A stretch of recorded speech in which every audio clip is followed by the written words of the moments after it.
Good evening, everyone. Before I tell you about Oluwadamilola's Foundation and what it stands for, I would love to tell you a story. My story. My name is Adeswa, and this is my story. I was born in Ashake, a small village cradled between two lush green hills. Life there was simple, peaceful, a place where people lived in harmony with the land and with each other. Our village was known for its serenity, a place where time seemed to slow down and everyone knew everyone else. Yet, beneath the calm surface lay a dark darkness, one that I never saw coming.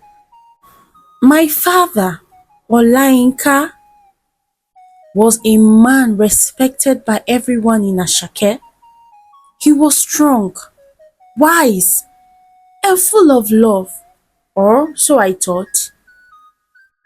My mother died when I was 10, and from that moment, it was just the two of us. He filled the void left by my mother with his love for me.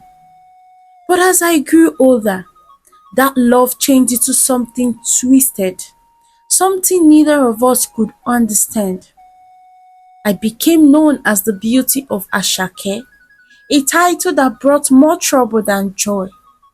Men from far and wide sought my hands in marriage at a very young age of 14, but none of them knew the darkness that lived in my father's heart.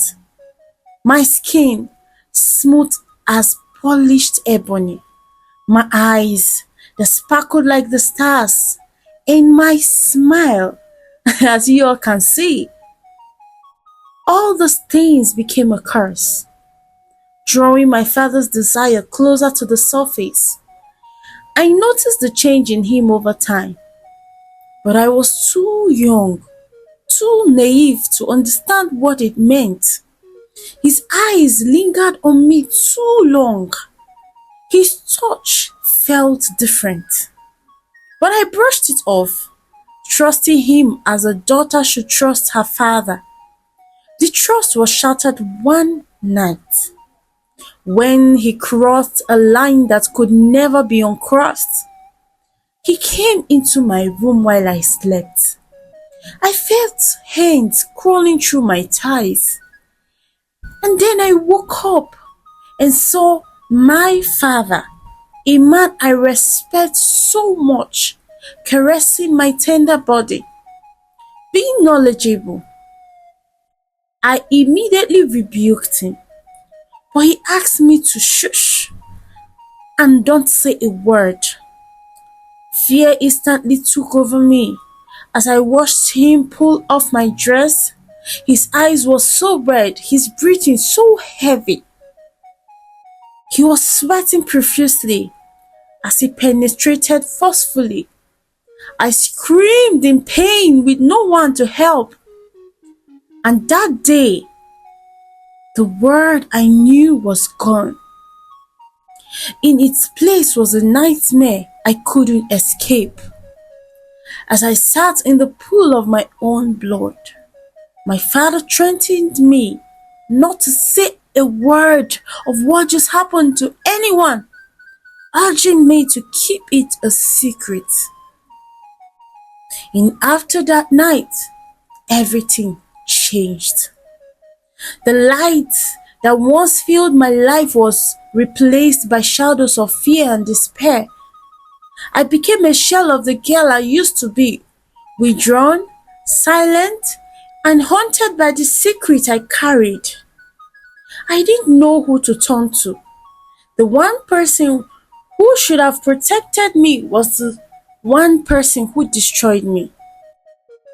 My father, too, was consumed by guilt. But instead of seeking forgiveness, he sought to hide what he had done. The horror in his eyes when I told him I was with a child was something I'll never forget. He knew the village would never forgive him if they found out. So he devised a plan to cover up his sin, a plan that involved selling me off like a piece of property. He went to his friend Chief Agbaje, a wealthy man, so powerful, though from a neighboring village, and offered my hands in marriage. I had no say in the matter. My father promised the chief that the child I carried would be his heir, the son he desperately wanted. Chief Agbaji was my father's childhood friend, though he was some years older than my father. He had 5 daughters, but no male child. And so my father promised him that I will bear him a son. But if it's a girl, my father would take the child, allowing him to raise her as his own daughter in secret. Desperate for a son, Chief Abaje agreed. I cried and begged, but my father's desire was final. I was married off to a man old enough to be my grandfather, and my life became a nightmare I could never have imagined. Life in Chief Agbaje's household was hell on earth. His 5 daughters saw me as a threat and threatened me with a cruelty I had never known. They were jealous, bitter that their father had taken a new wife, and they made sure I paid for it every day. The chief's wife was so bitter. She saw me as a competition, someone to be crushed beneath her heels. I was given the most degrading tax, and no matter how hard I tried, it was never enough. But the worst torment came from Chief Agbaje himself. I refused to let him touch me, and that only made him more resentful towards me. His frustration turned to anger, and the anger fueled by the abuse I suffered at the hands of his family. Every day was a new nightmare, as he would beat me, rape me, and allow his wife and children starve me. And the only solace I found was in visiting my father. But even those visits, which should have been a refuge, became a different kind of torment. My father, still consumed by his twisted desire, would force himself on me whenever I came to see him. Eventually, I couldn't bear it any longer. I stopped visiting him, no matter how hungry I am, knowing that I had no one left to turn to. No friends, no companion, or family to turn to. When the time came for me to give birth, I did so in silence, enduring the pain as best as I could. My son was born healthy, with eyes that mirrored my own, full of the same darkness that had overtaken my life. Chief Agbaje was overjoyed, proclaiming to everyone that this child was his, the heir he had always dreamed of. He named him Oluwadamilola. God has given me wealth. But the promise my father made was forgotten. At first, my father promised to honor the agreement with Chief Agbaje, but as the months passed and my son grew, so did his desire for a son. He started visiting more often. He wanted a son too, a boy to carry on his name, and he began to see that son as his rightful heir. He refused to give up my son, determined that the boy would carry his name. My father became enraged but couldn't do anything. As the day turned into months, the abuse worsened. I was denied food, rest, and any semblance of kindness. The only time I could eat was when I snuck food from my father's house. But even that came at a terrible price. My love for my son was the one thing that kept me alive. The only thing that gave me the strength to endure the hell I lived in. I reached my breaking point on a night that began like any other, but ended with me fleeing for my life after a particular brutal beating I received from Chief Abaje and his family. I knew I couldn't stay any longer.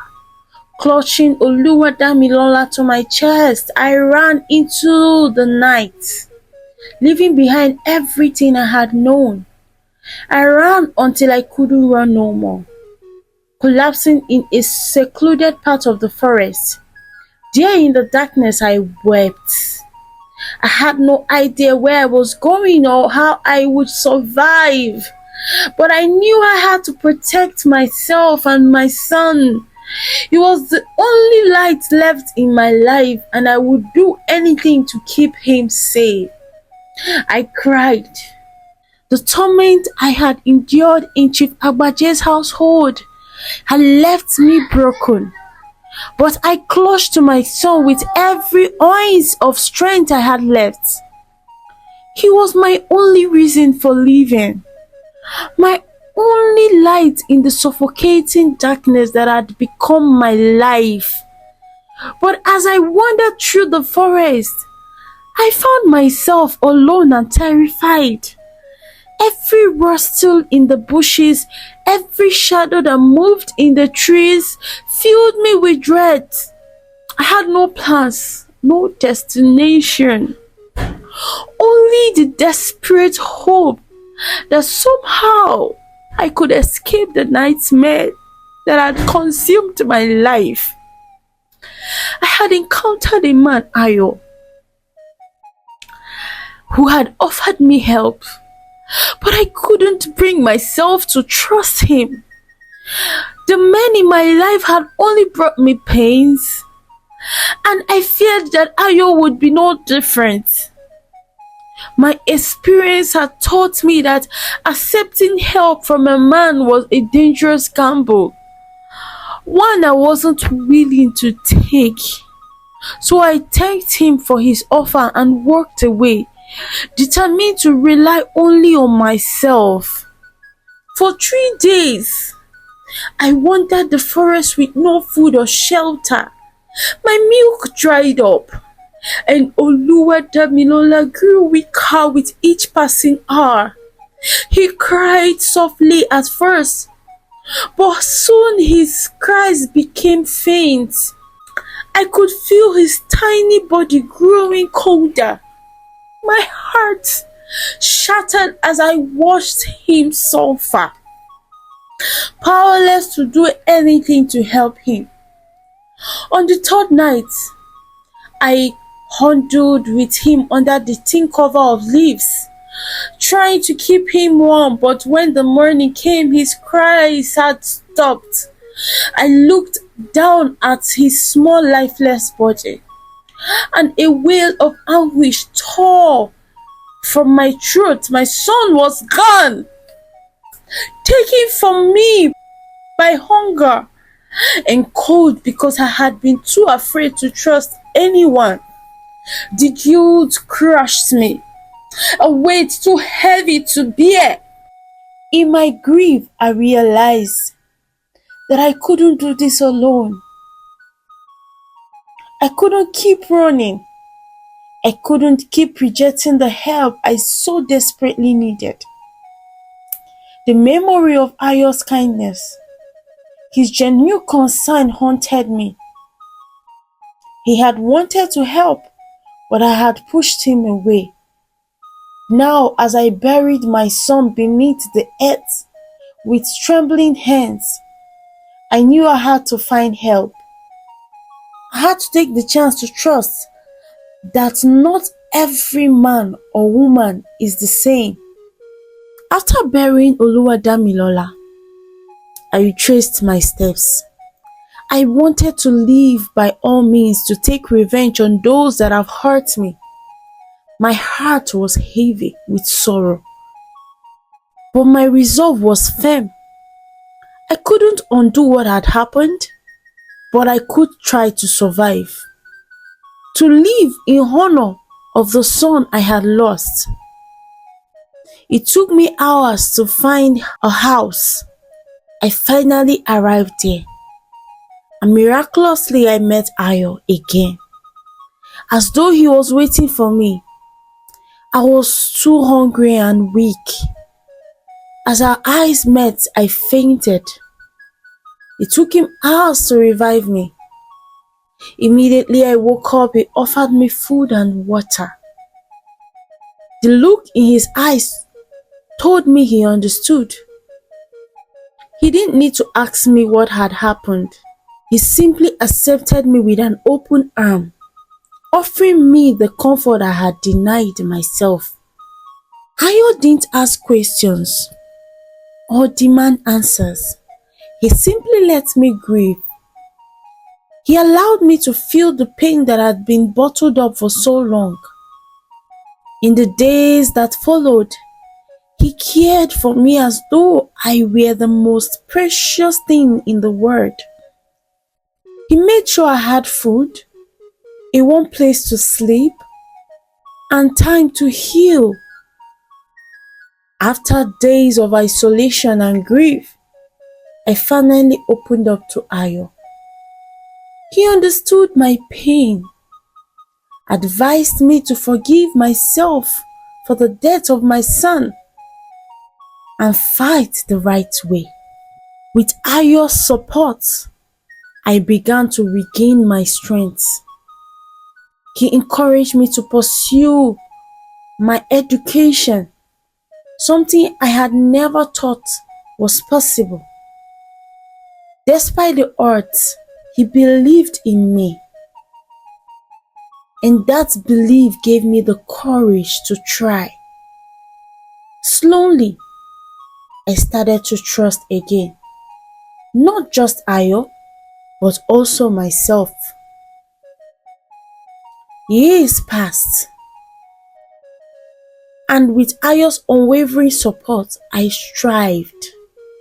I completed my education, pursued a career in law, and began to find purpose in my life again. The pain of losing Oluwadamilola never left me, but I used it as a fuel to push forward, to fight for the justice I knew so many others were denied. With Ayo by my side, I knew it was time to confront my past. The fear that had once paralyzed me had given way to anger, and I was determined to seek justice for what had been done to me by my father and for the son I had lost. Together, we filed charges against Olayinka and Chief Agbaje. The legal battle was long and grueling, but I refused to back down. I testified about the horrors I had endured, the abuse I had suffered, and the life that had been taken from me. The court proceedings were a nightmare, but I held my ground. Ayo was there every step of the way, giving me the strength to face the man who had destroyed my life. In the end, justice prevailed. Both my father, Olayinka, and Chief Agbaje were convicted for their crimes. And though it didn't erase the pain, it brought me a sense of closure I hadn't thought was possible.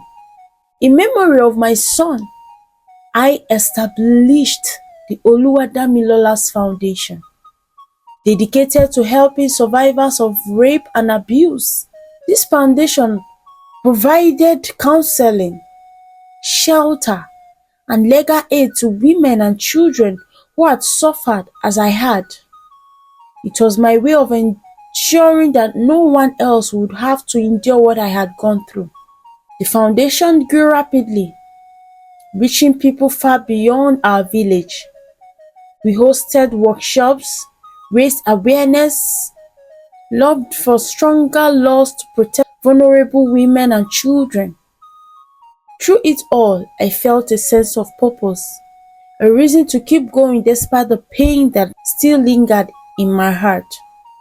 Even with everything I had accomplished, the pain of losing my son never left me. There were nights when I cried myself to sleep, the memory of the tiny cold body haunting me. But those memories also reminded me of why I fought so hard, why I refused to give up. My greatest achievement wasn't the foundation, or the education, or even the justice I had won. It was the strength I had found within myself, the resilience that had carried me through the darkest of times. It was the realization that even in the face of unimaginable pain, I could still find a way to survive, to strive, and to help others do the same.